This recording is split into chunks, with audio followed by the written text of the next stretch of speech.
Hi y'all, it's Brian, and today I'm going to show you how to use a spinning reel. Now, the original idea was to take y'all out to a pond so I could actually demonstrate on how to cast out with said spinning reel. But it's been cold and rainy the last couple days, so we're doing it here in my garage. Now, what's a spinning reel?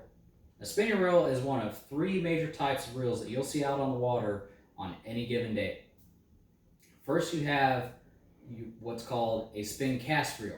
That's that push button design that we all grew up with. It's closed faced, it's very easy to use, very easy to learn how to use.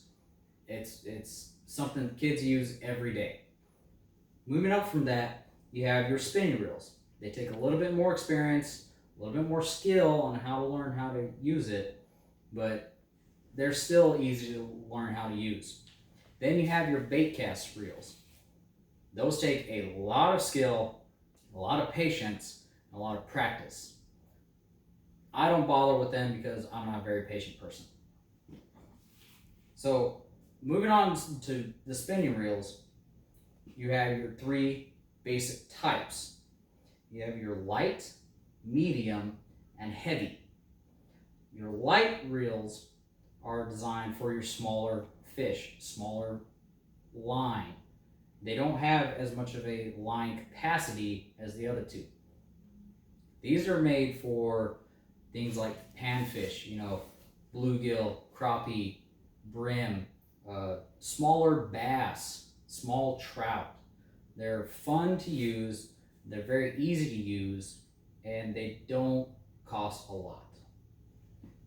Your medium reels are for your bigger bass, bigger trout, something a little bit more heavier, smaller catfish, up to maybe 20 pounds or so. After that, they get taxed a lot. Then you have your heavy reels.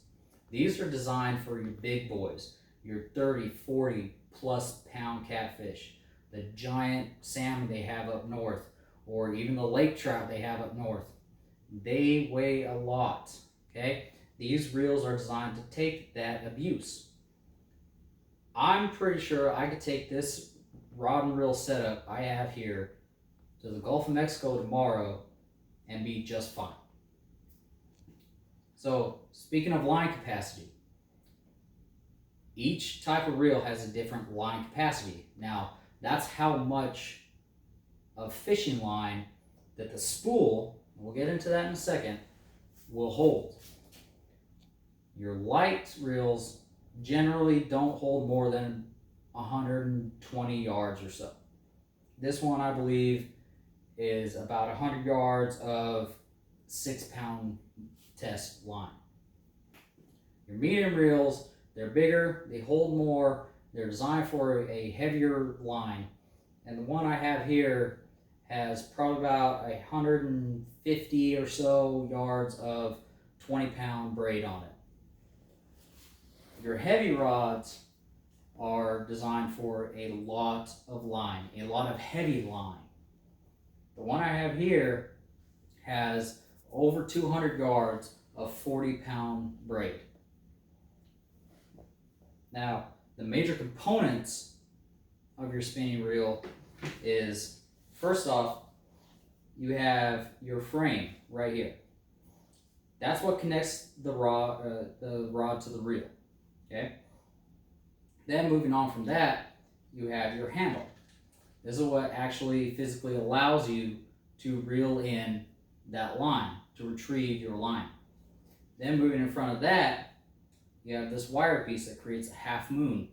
That's called a bail. Okay, that holds the tension on the line. Then that goes over what's called the spool. That holds all of your excess line. That also determines how much line you can have, your line capacity. In front of that, you have your drag.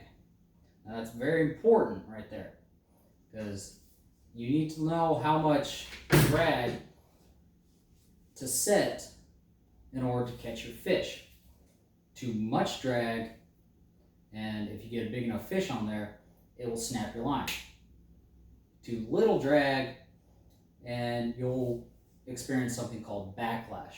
That's where the spool spins faster than the line going out, and it creates a bird nest effect up here on the reel and in between the reel and the first eyelet.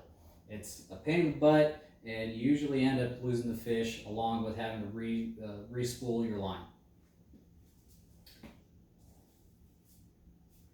So moving on, using a spinning reel, you're going to first use your dominant hand. I'm right-handed, so you're going to use your dominant hand to hold the fishing pole, okay, the fishing pole itself. Your non-dominant hand is what's going to be on the handle. Place that frame in between your pinky and your middle finger, or if it's more comfortable for you, your middle finger and your ring finger. But for me, it's my ring finger and pinky. And grab that line with your index finger. Okay? Then you're going to open the bail. All right? Right there, you're on free spool. When you do that, you're going to put take the rod behind you and then cast out, just like you would with a spin cast reel. Now, with more experience, you'll figure out where to actually let go of your finger. But when you let go of your finger, that's what casts out the line. Then it spools out and you're set. After that, if you have a lure, you bring it back in. If you have bait, it's a waiting game. I hope you all learned something from this. Thank you for watching.